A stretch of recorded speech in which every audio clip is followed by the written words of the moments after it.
अस्सलाम वालेकुम नाजरीन। इस एपिसोड के आगाज में हम देखते हैं काहिरा के महल में वजीर सलाहुद्दीन शमसा खातून से पूछते हैं तैयारियां कैसी जा रही हैं, क्या तुम्हें महल की आदत हो गई है। तो जवाबन शमसा खातून कहती हैं, मुझे ऐसा लगता है जैसे मैं कांटों पर चल रही हूँ। गुलजारा के कातिल के साथ एक ही छत के नीचे रात गुजारना मुझे तकलीफ देता है। दूसरी जानब कुदस में इमालिक बहुत ज्यादा गमगीन खड़ा होता है। मारिया उससे कहती है कमानदार संघारियों की जानब से आने वाली खबरें बहुत अहम है, उन्हें दमियात में छोटी सी मजाहमत के अलावा कोई परेशानी नहीं हुई। वो जल्द ही काहिरा पहुंच जाएंगे। कुदस की फौज भी कल रवाना हो जाएगी और वो बाज़ंतीनी फौज में शामिल हो जाएंगे। फौज हरकत के लिए तैयार है। बेटे के गम में मुब्तला इमालिक आहिस्तगा से कहता है, हाँ अच्छा तो फौज तैयार है। ये देखकर मारी आगे बढ़ती है और उसे हौसला देते हुए कहती है, ये कुदस की बादशाहत और आपके लिए एक मौका है। अगर आप काहिरा पर कब्जा कर लेंगे तो आप तारीख रकम कर देंगे। तो इमालिक कहता है, दर हकीकत अभी मैं सिर्फ एक बाप हूँ जो अपने बेटे की बीमारी का इलाज तलाश कर रहा है। तो जवाबन मारिया कहती है, हम सब प्रिंस बाल्डोन के लिए परेशान हैं, ताहम बादशाह होने के नाते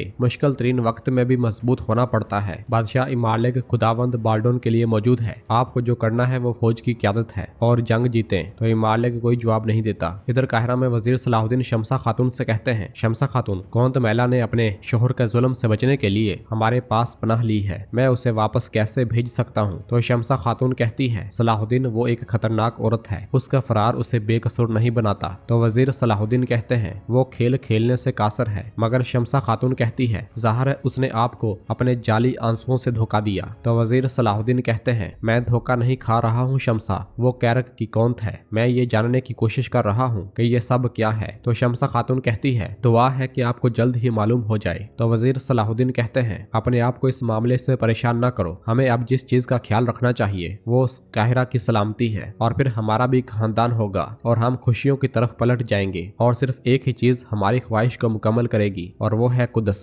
और फिर अगली सुबह साहिरा कुछ सामान लेकर अपने सिपाहियों के हमरा काहिरा से निकल रही होती है, मगर इसी लम्हे बोरो उसका रास्ता रोक लेता है। साहिरा के सिपाही जैसे आगे बढ़ते हैं तो साहिरा उन्हें रोक देती है और बोरो के पास आकर कहती है, क्या तुम तजारती काफिले पर कब्जा करके काहिरा का दिफा करोगे। तो जवाबन बोरो कहता है, नहीं, तजारत के भेस में दुश्मन के साथ तावन करने वालों की इमदाद को रोक कर दिफा करूंगा। ये सुनकर साहिरा कहती है, इमदाद, क्या तुम्हें ऐसा लगता है। तो बोरो गुस्से से कहता है, तो फिर क्या लेकर जा रही हो और किसके लिए। तो सायरा कहती है, अगर तुम इतने मुतजस्सिस हो तो इसे देख सकते हो। और फिर बोरो के इशारे पर सिपाही तलाशी लेने के लिए आगे बढ़ते हैं और फिर बोरो कहता है, दुआ करो कि इसमें पानी न हो। मगर दूसरी जानब हम देखते हैं कि पानी तो चातिलों के पास पहुंच चुका होता है और ये पानी पहुंचाने वाला ताजर आसफ होता है। पानी मुंह पर फेंकते हुए चातिलों कहता है, आखिरकार हमें पानी मिल गया। तो आसफ कहता है, साहिरा खातून ने सलाम भेजा है। इधर बोरो एक ड्रम की जांच करता है तो उसमें जैतून का तेल होता है। साहिरा उससे कहती है, मालूम होगा कि ये फौज के लिए मुफीद नहीं है ना। तो बोरो कहता है, साहिरा तुम गलत रास्ते पर हो, तुम जो कुछ भी कर रही हो ना करो। तो साहिरा कहती है, जब मैंने तुमसे कहा था क्या तुम रुकोगे, तो अब मुझसे तुम रुकने की कैसे तवक्को कर सकते हो। तो बोरो कहता है, मैंने तुमसे कहा था कि तुम्हारे बाबा ने खुद मौत को दावत दी थी। तो साहिरा कहती है, इससे पहले कि मैं तुम्हारा सर काटूं, मैं तुम्हारे दोस्तों की आंखों में देखकर यही बोलूंगी बोरो। ये सुनकर बोरो गुस्से से कहता है, तुम झूठ बोल रही हो, तुम्हें नहीं मालूम कि वो कहाँ है।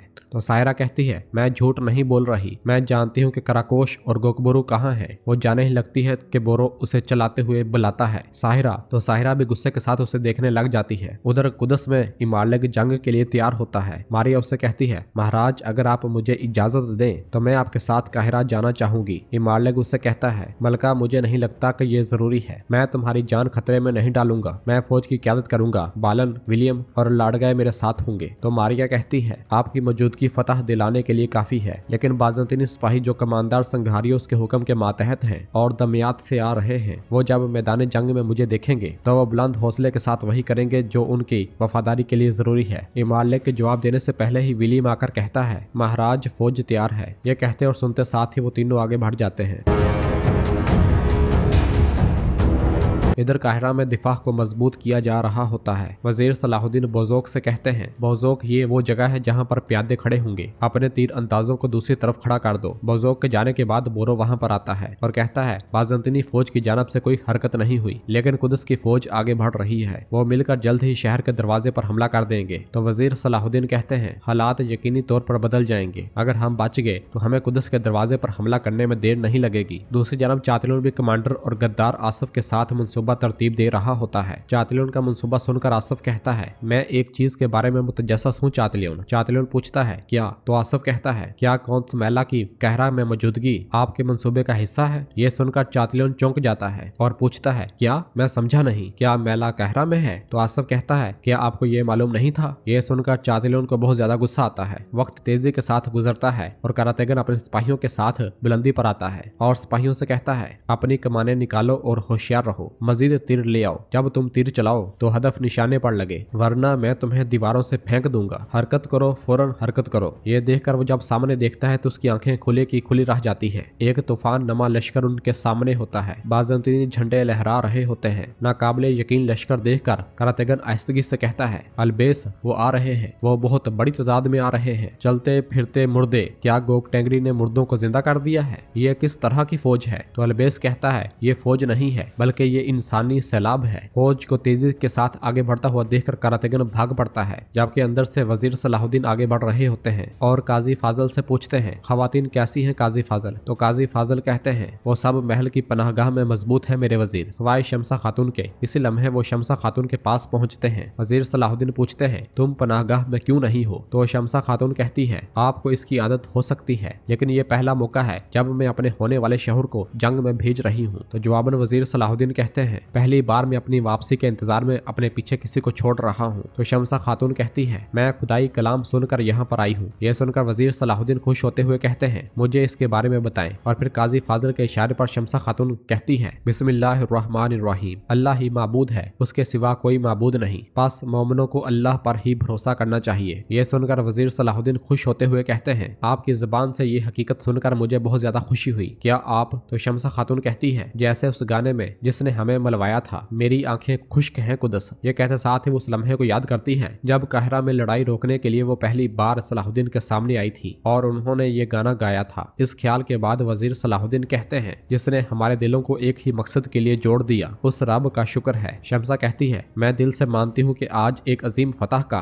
पहला कदम होगा सलाहुद्दीन। इसी लम्हे करातेगन वजीर वजीर पुकारता हुआ भागता हुआ वहाँ पर पहुँचता है और कहता है, मुहासरा करने वाली फौज करीब आ गई है। मैंने अपनी पूरी जिंदगी में इतनी बड़ी फौज नहीं देखी। वो यजूज माजूज की तरह मैदान में उतर आए हैं। तो वजीर सलाहुद्दीन कहते हैं, अल्लाह के हुक्म से कम तादाद वाले शिकस्त देंगे इंशाल्लाह। करातेगन कहता है, काश ये वाहद मसला होता। और फिर बोजोक कहता है, शाम की फौज ने हमला कर दिया है मेरे वजीर। इससे बड़ी बात यह है कि हमारे सुल्तान मैदान जंग में गिर गए हैं। ये सुनकर सब बहुत परेशान हो जाते हैं और फिर वजीर सलाहुद्दीन पूछते हैं, सुल्तान अभी कैसे हैं? तो बोजोक कहता है, वो ठीक नहीं है। तो वजीर सलाहुद्दीन कहते हैं, खिजर सिर्फ मुश्किल वक्त में आता है, अल्लाह हमारी और हमारे सुल्तान की मदद फरमाए। ये सुनकर सब आमीन कहते हैं। और फिर वजीर सलाहुद्दीन काजी फाजिल से कहते हैं, लतीफ से कहो कि वो शाम रवानगी के लिए तैयार हो जाए, जंग का वक्त आ गया है। ये कहते साथ ही वजीर सलाहुद्दीन अपने साथियों के साथ आगे बढ़ जाते हैं। उधर एक खेमे में सुल्तान का इलाज चल रहा होता है। यारोकी वहाँ मौजूद तबीब से पूछता है, इनकी हालत कैसी है? तो तबीब कहता है, इन्हें फौरी तौर पर शाम वापस ले जाना होगा, यहाँ पर इनका इलाज नामुमकिन है। ये कहते साथ ही हकीम चला जाता है और सब बहुत ज्यादा परेशान दिखाई देते हैं। और फिर अस्फहानी पूछता है, अब क्या होगा? तो यारोकी कहता है, हम अपने सुल्तान की जान को खतरे में नहीं डाल सकते, हमें वापस जाना चाहिए। दूसरी जानब इमाले के चातलियों तक जा पहुंचता है। लाडगाए उससे कहता है, इज्जत माब जैसा आपने हुक्म दिया था, हम मदद के लिए शाम से काहिरा भेजी जाने वाली जंगी फौज को पीछे हटाने में कामयाब हो गए हैं। इसके अलावा सुल्तान नूरुद्दीन जंगी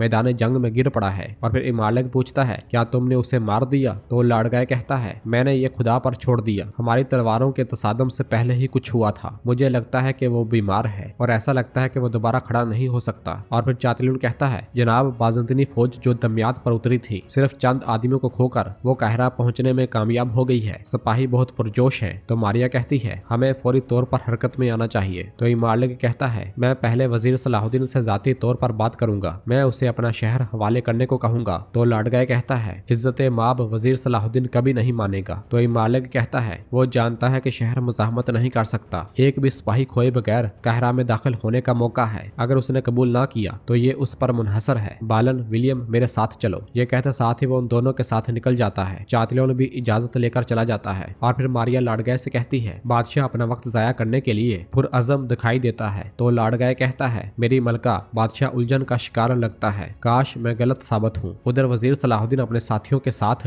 काहिरा की बलाई दीवारों पर आते हैं और सामने मौजूद एक बड़ी फौज को देखने लग जाते हैं। इमालिक अपने साथियों और सिपाहियों के साथ उनकी जानब आ रहा होता है। उन्हें आता हुआ देखकर बोरो कहता है बादशाह आ रहा है, जाहिर है कि वो हमसे हथियार डालने को कहेगा। तो वजीर सलाहुद्दीन कहते हैं हम हरगिज नहीं जान सकते, उसका इरादा कोई और भी हो सकता है, आइए बात करते हैं, देख लेंगे कि वो क्या चाहता है। और फिर मालिक दरवाजे के बाहर आ पहुंचता है। बोरो वजीर सलाहुद्दीन से कहता है भाई आपको लगता है सुल्तान नूरुद्दीन फौज भेजेगा चाहे कुछ भी हो जाए, अगर वो ना आए तो क्या होगा? तो वजीर सलाहुद्दीन कहते हैं जो हो गया सो हो गया बोरो, और जो होगा देखा जाएगा। ये कहते साथ ही वो मालिक से मिलने के लिए आगे बढ़ जाते हैं।